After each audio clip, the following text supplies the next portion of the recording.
Pemirsa, jangan lupa subscribe channel official UTV, like, dan nyalakan tombol notifikasi.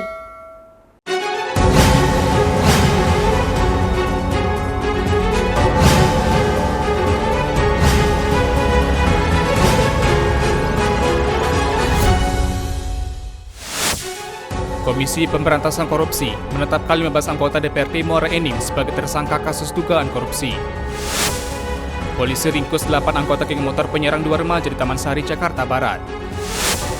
Polrestabes Semarang, Jawa Tengah menggagalkan penyeludupan narkotika jenis sabu seberat 8,4 kg. Halo pemirsa, kita berjumpa dalam program News. Program ini memberikan informasi bermakna kepada Anda mengenai sejumlah peristiwa menarik di tanah air. Bersama saya, Fahrian Bahri, dan inilah News lengkapnya. Komisi Pemberantasan Korupsi menetapkan 15 anggota DPRD Muara Enim sebagai tersangka kasus dugaan korupsi terkait pengadaan barang dan jasa di Dinas PUPR dan pengesahan APBD Kabupaten Muara Enim tahun 2019.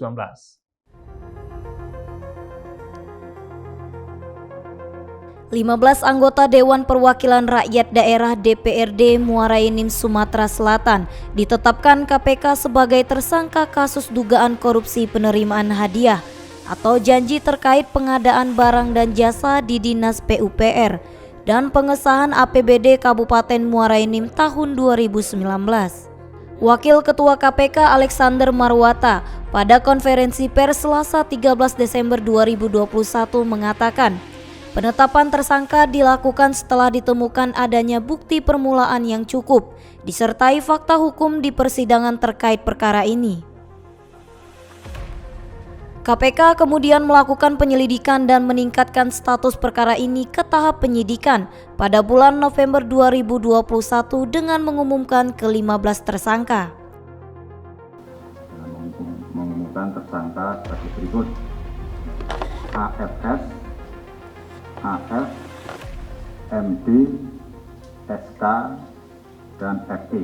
Ini anggota DPRD Kabupaten Muara Enim periode tahun 2019 sampai dengan 2023. Kemudian DR, EH, ES, FA, HD, IR, MR, TM, UP, dan WH. Ini adalah anggota DPRD Kabupaten Muara Enim periode tahun 2014 sampai dengan 2019. Untuk kepentingan penyidikan, tim penyidik melakukan penahanan kepada para tersangka untuk 20 hari ke depan, terhitung mulai tanggal 13 Desember 2021 sampai 1 Januari 2022. Kemudian untuk kepentingan penyidikan, tim penyidik melakukan upaya paksa penahanan terhadap para tersangka untuk 20 hari ke depan terhitung mulai hari ini, tanggal 13 Desember tahun 2021 sampai dengan tahun baru 1 Januari tahun 2022. Atas perbuatannya, para tersangka akan dijerat dengan pasal 12 atau pasal 11 Undang-Undang Republik Indonesia tentang Pemberantasan Tindak Pidana Korupsi. Bu Marlena, gimana Bu, ada yang mau disampaikan untuk masyarakat dari Pak? Gimana Pak? Kasih jalan.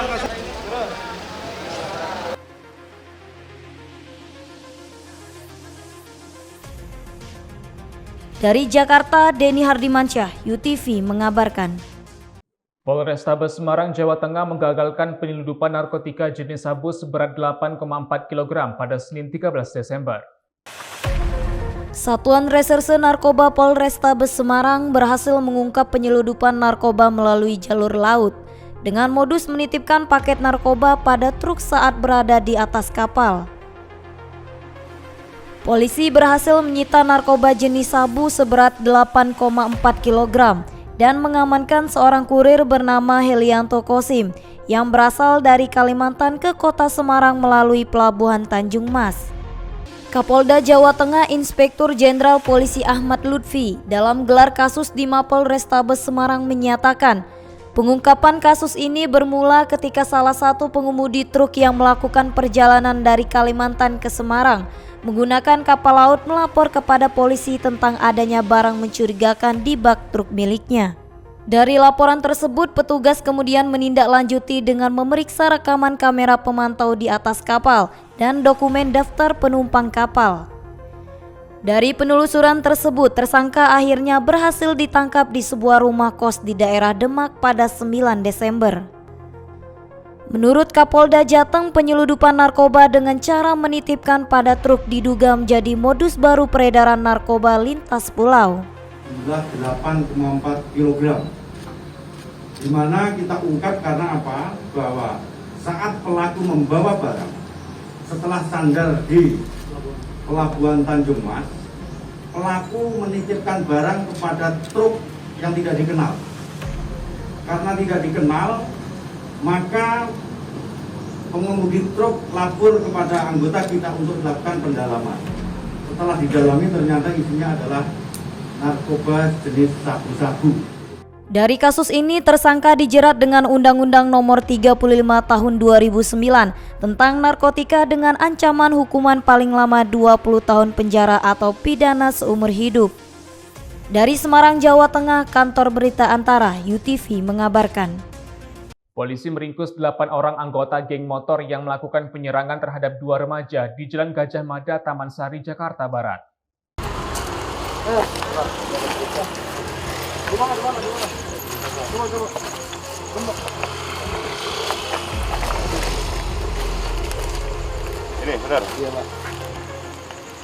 Sebanyak 8 anggota geng motor diamankan tim Busir Unit Reskrim Polsek Metro Taman Sari di 3 lokasi yang berbeda pada dini hari tadi. Dari 8 orang tersangka yang diamankan, 4 orang diantaranya masih di bawah umur.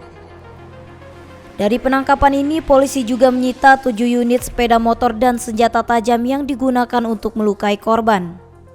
Dari hasil pemeriksaan, peristiwa ini merupakan keributan antar 2 geng motor yang dilakukan para pelaku untuk menaikkan popularitas nama dari kedua geng motor. Melalui media sosial, kedua geng motor ini mengatur pertemuan untuk melakukan aksi tawuran di sekitar Jalan Medan Merdeka Barat di kawasan Patung Kuda, Gambir, Jakarta Pusat. Bentrokan 2 geng motor ini pun meluas hingga ke Jalan Gajah Mada, Jakarta Barat. Saat berupaya melarikan diri, kedua korban yang menggunakan sepeda motor menabrak mobil hingga terjatuh dan akhirnya dikeroyok oleh kelompok lawan.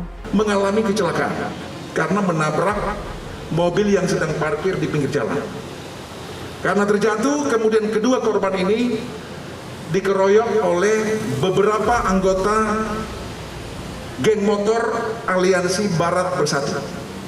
Berulang kali mereka melakukan kekerasan, senjata tajam, dan kedua korban mengalami luka bacok dan bentuk luka yang lain saat ini sedang dalam penanganan medis. Sementara ini kami menemukan motif yang paling menonjol adalah ingin mendapatkan pengakuan bahwa kelompok ini merasa lebih hebat dari kelompok geng motor yang lain. Jadi mereka ingin menunjukkan eksistensi di depan publik dan juga di media sosial bahwa mereka merasa lebih hebat dari kelompok geng yang lain.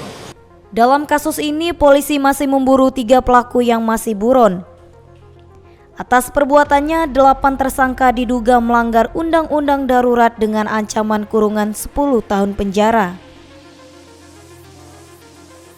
Dari Jakarta, Denny Hardimansyah, UTV mengabarkan. Gempa berkekuatan 7,4 magnitudo terjadi di Laut Larantuka, Nusa Tenggara Timur pada Selasa 14 Desember sekitar pukul 11.20 waktu Indonesia Tengah. Gempa ini terjadi di kedalaman 12 km, sekitar 112 km barat Laut Larantuka, Nusa Tenggara Timur. Getaran gempa itu terasa sampai ke kota Makassar dan Kabupaten Selayar, Sulawesi Selatan. Berdasarkan informasi dari laman Badan Meteorologi, Klimatologi, dan Geofisika BMKG, tercatat 5 provinsi mendapat peringatan dini tsunami, yaitu Maluku, Nusa Tenggara Timur, Nusa Tenggara Barat, Sulawesi Selatan, dan Sulawesi Tenggara. Sementara itu, BMKG Stasiun Geofisika Palu meminta warga tidak panik dengan informasi yang beredar dan tidak bisa dipertanggungjawabkan kebenarannya.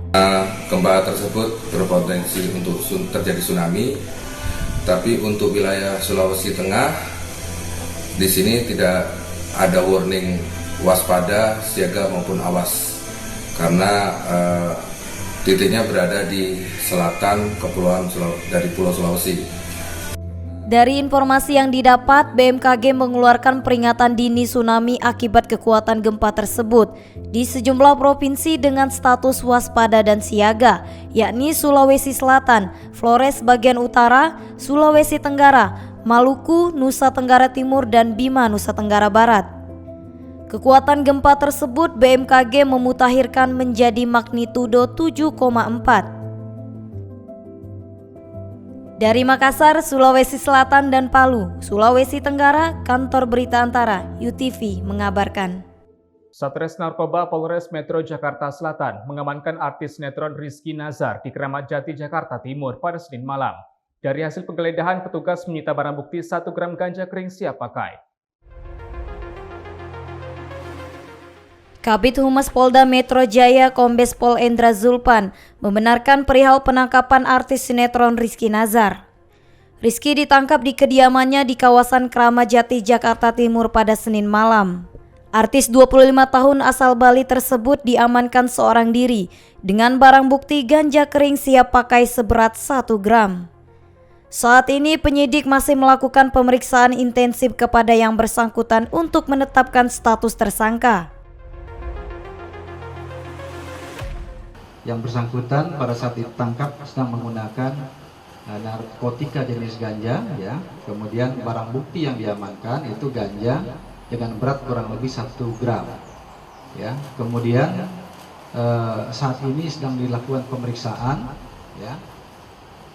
Belum bisa dihadirkan dulu ya karena masih dilakukan pemeriksaan terkait dengan dari mana yang bersangkutan mendapatkannya, ya. Karena masih diburu oleh penyidik dari Polres Metro Jakarta Selatan. Perlu diketahui dalam 1 pekan ini, kepolisian telah mengamankan 3 orang public figure. Mereka adalah Jeff Smith, Bobby Joseph, dan Rizky Nazar. Dari Jakarta, Denny Hardimansyah, UTV mengabarkan. Kejaksaan berhasil menyetor uang sebanyak 27 miliar lebih ke kas negara Senin 13 Desember. Pusat Pemulihan Aset Kejaksaan Agung bersama Kejaksaan Tinggi Jawa Barat dan Kejaksaan Negeri Kabupaten Cirebon menyetorkan uang pengganti sebanyak 27 miliar lebih ke kas negara. Uang pengganti itu diperoleh dari terpidana George Gunawan, perkara tindak pidana korupsi dalam pengadaan kegiatan percontohan budidaya tambak udang pada Kementerian Kelautan dan Perikanan tahun 2012.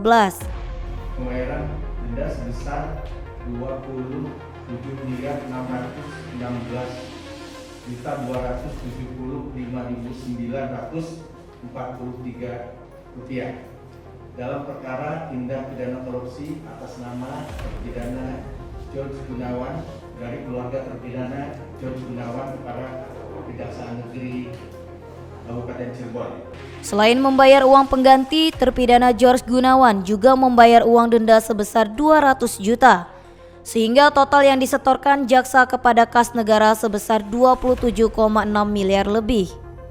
Uang pengganti diserahkan anak keluarga terpidana George Gunawan dan didampingi penasihat hukum kepada Kepala Kejaksaan Negeri Kabupaten Cirebon. Kemudian Kepala Kejaksaan Negeri Kabupaten Cirebon diserahkan kepada perwakilan Bank Mandiri guna disetorkan ke kas negara melalui Bank Mandiri. Dengan kerjasama kolaboratif tadi antara kami di jajaran Jaksa Umum, dari Kabupaten Cirebon, Kejaksaan Tinggi Jawa Barat, dan juga teman-teman di pusat dan di PPA, alhamdulillah kami bisa kemudian pada siang hari ini itu akan segera menyerahkan pada negara uang sebesar 27 miliar 416 juta 275.943 rupiah ke kas negara sebagai bagian dan kesungguhan kami itu tadi. Dalam perkara ini, terpidana dijatuhi pidana penjara selama 6 tahun dan pidana denda sebesar 200 juta rupiah. Dari Jakarta, UTV mengabarkan. Kepala Badan Meteorologi, Klimatologi, dan Geofisika Dwi Korita Karnawati pada Selasa 14 Desember menyatakan peringatan dini tsunami telah berakhir. Sebelumnya, BMKG menyatakan adanya potensi tsunami setelah gempa bumi tektonik dengan magnitudo 7,4 terjadi di Laut Flores, Nusa Tenggara Timur pada pukul 11:20 waktu Indonesia bagian tengah. Gempa bumi tersebut merupakan gempa bumi dangkal akibat adanya aktivitas sesar aktif di Laut Flores yang guncangannya dirasakan di daerah Ruteng, Labuan Bajo, Larantuka, Maumere, Adonara, dan Lembata dengan intensitas guncangan sebesar 3 hingga 4 skala MMI. Sementara itu di Tambolaka, Waikabubak, dan Waingapu terjadi gempa dengan intensitas guncangan 3 skala MMI. Dan sekarang sudah 2 jam setelah kejadian, yaitu sekarang sudah pukul 13:24, artinya sudah lebih dari 2 jam setelah kejadian dan tidak deteksi adanya kenaikan muka air laut lagi, maka peringatan dini tsunami dinyatakan telah berakhir. Dwi Korita meminta pemerintah daerah untuk menyampaikan peringatan dini tsunami telah berakhir kepada masyarakat. Sementara kepada masyarakat, ia meminta untuk tenang dan tidak terpengaruh isu yang tidak dapat dipertanggungjawabkan, serta menghindari bangunan yang retak dan rusak akibat gempa. Hal ini dikarenakan masih adanya aktivitas gempa susulan yang terjadi. Kemudian untuk yang tinggal di pesisir, Dwi Korita menghimbau apabila merasa guncangan kuat di tepi pantai Mengayun Lama hingga lebih dari 10 hitungan dimohon mencari tempat yang lebih tinggi tanpa menunggu sirine tsunami yang berbunyi. Dari Jakarta, Kantor Berita Antara UTV mengabarkan. Sebuah video viral di media sosial aksi penganiayaan seekor kucing hingga mati yang dilakukan oleh seorang wanita yang diduga orang dalam gangguan jiwa di Jalan Dr. Susilo, Tanjung Duren, Jakarta Barat. Itu kucingnya. Kan mati Bu kalau digituin. Ntar kalau mati gimana kucingnya? Inilah rekaman video amatir warga yang dibagikan oleh salah satu akun @jakartabarat 24 jam. Merekam seorang wanita berinisial L saat melakukan penganiayaan terhadap seekor kucing di Jalan Dr. Susilo, Tanjung Duren, Jakarta Barat. Aksi tersebut membuat komunitas pencinta kucing mengamankan dan melaporkan pelaku ke Polsek Tanjung Duren, Jakarta Barat. Namun saat diperiksa, polisi mengalami kendala lantaran pelaku selalu tidak nyambung saat ditanya oleh petugas. Diduga pelaku mengalami gangguan kejiwaan hingga dibawa ke Rumah Sakit Polri Kramat Jati untuk dilakukan pemeriksaan kejiwaan. Untuk interogasi yang bersangkutan, namun karena ada kendala diduga ibu tersebut ODGJ, sehingga tadi pagi sudah kami bawa ibu itu ke Rumah Sakit Kramat Jati dan sekarang sementara menjalankan observasi di Rumah Sakit Kramat Jati. Jadi untuk observasi itu kurang lebih 1-2 minggu sehingga bisa kita tahu bahwa yang bersangkutan ODGJ atau tidak. Kompol Rosana menambahkan, jika dari hasil tes kejiwaan dinyatakan sehat, pelaku akan diproses sesuai hukum dan dijerat dengan pasal 302 KUHP tentang penganiayaan hewan dengan ancaman pidana 9 bulan kurungan penjara. Dari Jakarta, Denny Hardimansyah, UTV mengabarkan. Anggota DPRD Tanjung Pinang Ria Ukurindo Tondang berbagi kasih menjelang perayaan Natal dan Tahun Baru dengan menyalurkan bantuan 400 paket bahan pokok kepada warga. Menjelang perayaan Natal dan Tahun Baru, anggota DPRD Tanjung Pinang Ria Ukurindo Tondang berbagi kasih dengan menyalurkan bantuan berupa 400 paket bahan pokok. Ria mengatakan bantuan sosial tersebut diharapkan dapat membantu meringankan beban ekonomi masyarakat di masa pandemi, khususnya bagi warga yang akan merayakan Natal dan Tahun Baru ini. Paket bahan pokok disalurkan kepada warga secara bergiliran dengan cara mendatangi langsung ke tempat penyaluran bahan pokok di Jalan Pramuka, Tanjung Pinang. Ada juga paket bahan pokok disalurkan secara langsung ke rumah warga. Nah, ini dalam rangka menyambut Natal dan Tahun Baru, dan pastinya teman-teman juga tahu, semua masyarakat Tanjung Pinang juga tahu bahwa tahun 2021 ini masih tahun perjuangan untuk kita melawan pandemi. Dalam arti masyarakat juga masih banyak yang berkekurangan. Nah, ini salah satu aksi kami untuk menyambut Natal dan Tahun Baru, bahwa kami juga masih peduli kepada masyarakat, pada mereka-mereka yang akan merayakan hari besar mereka. Mungkin itu saja, intinya tetap hanya untuk berbagi kebahagiaan. Salah satu penerima bantuan sembako, Manurung, menyampaikan terima kasih kepada anggota DPRD Tanjung Pinang tersebut atas kepeduliannya kepada masyarakat. Walaupun sedikit banyaknya sembako yang diberikan Ibu Dewan, kami sangat terima kasih karena ada perhatian sama kami, terutama masyarakat kami yang ada di Sungai Jang ini. Kami sangat-sangat terima kasih. Mudah-mudahan Ibu Dewan panjang umur, diberi Tuhan kesehatan, bisa lagi selanjutnya kita bergabung waktu-waktu yang akan datang.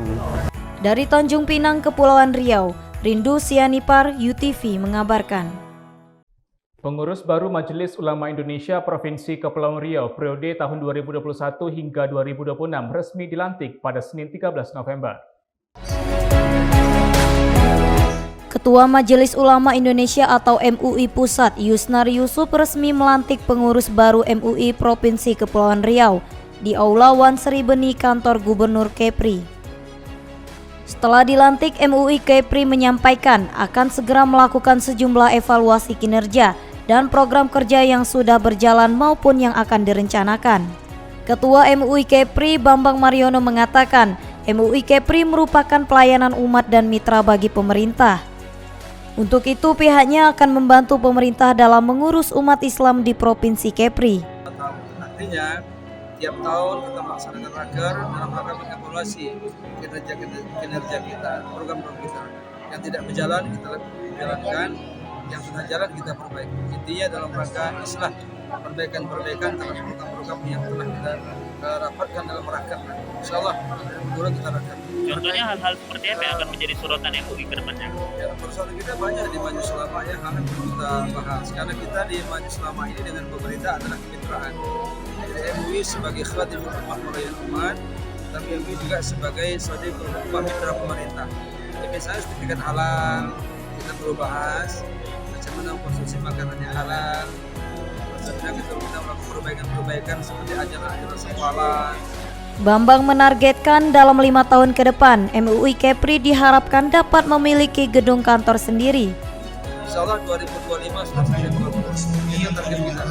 Karena di masa 5 tahun kepemimpinan saya ingin MUI punya gedung yang sangat baik, mengakomodir 11 divisi dan juga mengakomodir MUI kabupaten kota. Sehingga mereka yang rapat ada punya tempat. Selama ini di Kepri belum ada satupun MUI yang punya gedung. Nah, alhamdulillah Batam sudah mulai membangun, setelah menurut permisi menyusul. Dari Tanjung Pinang, Kepulauan Riau, Muhammad Hairudin, UTV mengabarkan. Stok belangko KTP elektronik atau IKTP di Dinas Kependudukan dan Pencatatan Sipil Tanjung Pinang, Kepulauan Riau cukup sampai Maret 2022. Dinas Kependudukan dan Pencatatan Sipil saat ini memiliki stok belangko EKTP sekitar 5 ribuan. Dengan jumlah tersebut, masyarakat tidak perlu khawatir saat mengurus KTP baru pergantian status atau rusak. Sebab stok belangko cukup sehingga prosesnya cepat dilaksanakan. Untuk KTP alhamdulillah kita masih ada stok lebih kurang 5.000 ya, karena KTP baru pulang dari Jakarta ya. Kita menjemput lagi KTP ada 5.000, jadi stok kita masih ada 5 ribuan sampai dengan Februari atau Maret 2022 kita masih memiliki stok. Mudah-mudahan penggantian KTP itu rata-rata sudah kita lakukan untuk yang rusak, ubah status ya. Sejauh ini sekitar 162.000 warga Kota Tanjung Pinang sudah melakukan perekaman KTP elektronik. Irianto mengatakan capaian perekaman EKTP di Kota Tanjung Pinang sudah di atas target nasional. Namun, Disduk Capil Kota Tanjung Pinang terus bekerja sama dengan forum rukun tetangga atau rukun warga sampai ke kelurahan. Agar semua warga Kota Tanjung Pinang yang masuk kategori wajib KTP bisa melakukan perekaman e-KTP. Dari Tanjung Pinang, Kepulauan Riau, Andri Dwi Sasmito, UTV mengabarkan. Terima kasih telah menyaksikan informasi yang kami sajikan. Tetap saksikan Yunus selanjutnya. Salam sehat, sampai jumpa.